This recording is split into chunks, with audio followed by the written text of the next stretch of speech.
Hey yo, welcome back to my channel, and if you're new here, hey, how you doing? Everyone is just in time to hear me confess to my newbie writer sins. Now, I haven't been a newbie writer for over a decade, and I hope this video is just taken in good fun. These are not actual sins, they're just old habits that I used to have before I got better at writing and developed new skills. Since I started writing at 13, I've gotten a lot better at writing and I've developed better habits, and I've come to realize that a lot of stuff I did when I was a newbie writer as a teenager, I would not do now. And hey, maybe sharing these will open up somebody else's eyes and they can move on and do better things. Or maybe you'll just get to laugh at my my teenage sins. So, I have my sins listed right here. Here we go. Not outlining. Now, controversial, I know. I used to be a pantser. I used to fight against outlining so hard. I already knew what I wanted to do with the story. I let the characters surprise me. I enjoyed not knowing where the story was going. I actually kind of had a general idea, and then when my characters surprised me, I would have to fix that general idea, and it's a lot of work sometimes. Now I outline because I had kids and sleep deprivation and pregnancy brain fucked over my memory. Can't remember what I was planning most of the time, so I outline now. And I really love outlining. I've developed my own system to outline that works for me. I genuinely don't know why it took me so long to give outlining a try. I love organizing things. I like bullet points. So it just doesn't make any sense other than maybe when I was a teenager, I just thought it was cool to not outline, or I just didn't want to do the work and I instead wanted to jump right into the story. But since outlining, I've noticed my story structure is even more solid than it used to be. It has definitely improved my ability to write a cleaner, nicer first draft, and I love that. I also like piecing my outline together like a puzzle, finding the little holes that I need to fix before I have the massive wall of text that is my draft. But I do think there are more people who are like me than they want to admit. And I mean, hey, even if somebody is genuinely a pantser, I don't see the harm in giving outlining a try. The worst that can happen is you just don't like it and go back to pantsing. But hey, to each their own. I'm not gonna judge you. This is just me confessing things I did for dumb reasons. Like purple prose, which is a very flowery way to write narration and description, which it works for some people and it works for some people's styles, but I'm just not somebody that it works for. I did it because of all the older fantasy novels that I read that were written like that, but the more that I write, the more that I developed my style, the more that I developed my characters' voices. I just like having a simpler, more straightforward narration. I feel like I can make my characters' voices so much stronger because my narration is completely dependent on their diction and their vernacular. And so far, I have had really positive reception to this. But in the same vein as purple prose, I also used to put in pointless information, like how many trees they were passing on the side of the road and all the different kinds of trees that they were passing, when in reality, characters aren't gonna notice all of that most of the time unless they're really bored.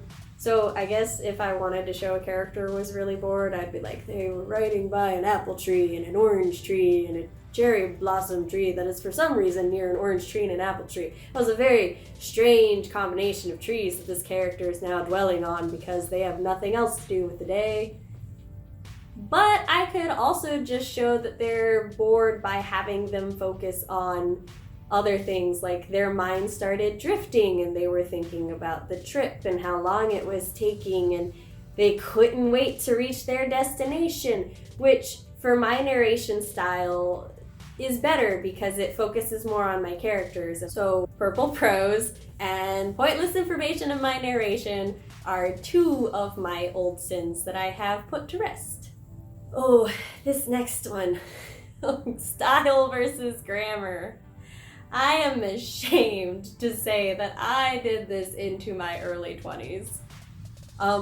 So my husband, fun fact, is an English major, and so he knows all of the grammar rules, and he graciously tried to help me and very patiently dealt with my hard head when he would tell me, this isn't how commas work. And I would be like, well, no, I want the comma there because I think it reads better that way.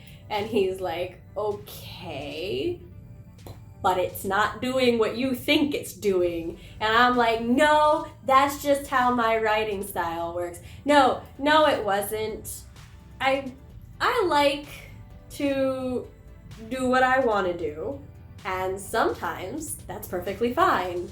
Sometimes that's okay. The rules of grammar are not those times. I needed, and I still kind of do need to learn and get a really firm grasp on the rules of grammar before I can decide which ones are okay to break. Because contrary to what my little rebel nature wants to believe, not all rules are okay to break. Some just make you look immature-ish. And it did kind of make me look dumb. And it's my own fault because I had an English major who was helping me with my grammar, and I still was like, no, I'm gonna do it anyway. I know better now, I do. And I listen better in that area. Along with that is no editor. I've actually launched a platform before. I used to have some self-published novels that I have since taken down because I might do a video on that whole thing a different day. But the short version is I rushed it to prove something to myself and did it the entirely wrong way. Learn from my mistakes. Don't rush anything that's important.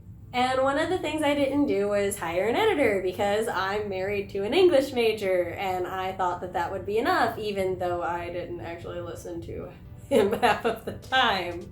Yeah, an English major is not a professional editor. So my first 2 books did not have a professional edit, and I know better now. It's not that I didn't do a lot of research, I really did.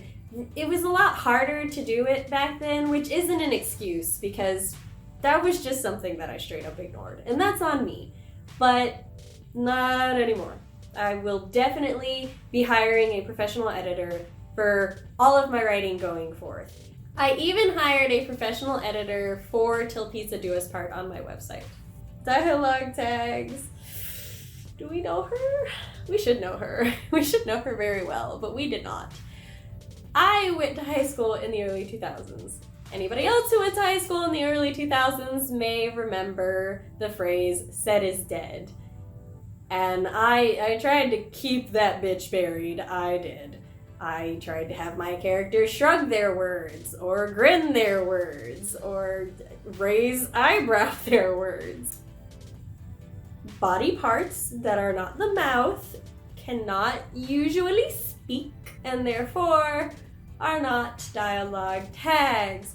This goes back to the not listening to my husband thing, because he tried to tell me that. He tried to be like, your shoulders don't speak. And I'd be like, whoa, but you grin with your mouth and that speaks. And he would just give me this eyebrow and be like, I can still be like, dialogue, he shrugged, but there's a period that goes there, not a comma. And that's a distinct difference. And then back to stubborn. Married to plot things that are not working out for me, or married to a line in the narration that I should delete. In my defense, some of those lines were really good. Some of those conversations were awesome. Some of those plot points were just so nice, but that didn't matter because they didn't matter. They were just filler. They were just there. I should have deleted them. I've done a lot of soul searching, a lot of getting over stuff. I don't know why I did most of these, except that I was young and I was stubborn. Even in my early 20s, I had a lot of growing to do, had a lot of acceptance to make. So I hope everybody has enjoyed listening to me confess my newbie writer sins. Once again, I don't think some of these are actual writer sins. These are just things that I consider my writing sins because they were stuff I did when I was a newbie writer that I didn't want to let go of, but I'm a better writer now for it. So there you go. Hope you enjoyed. If you liked this video, please give it a like, comment, and subscribe. Maybe ring-a-ding that bell. If you want to see if I've really moved past these sins, I have a sample on my website you can find here. And I exist on Instagram, Tumblr, Twitter, Facebook at Samantha L. Nasset. Well, that's all for this video. I'll see you next week. Bye-bye. Sorry, we got no furry kids, no human kids for these outtakes. I don't know what happened. They heard I was confessing sins and decided not to bother me.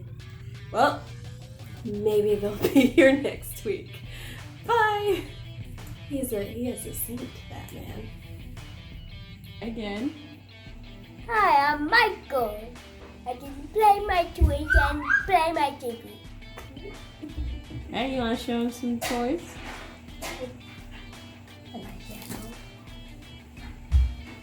Who's that? Shadow. Yeah. Like a woofy over there. Mm-hmm. Are you done? Yeah.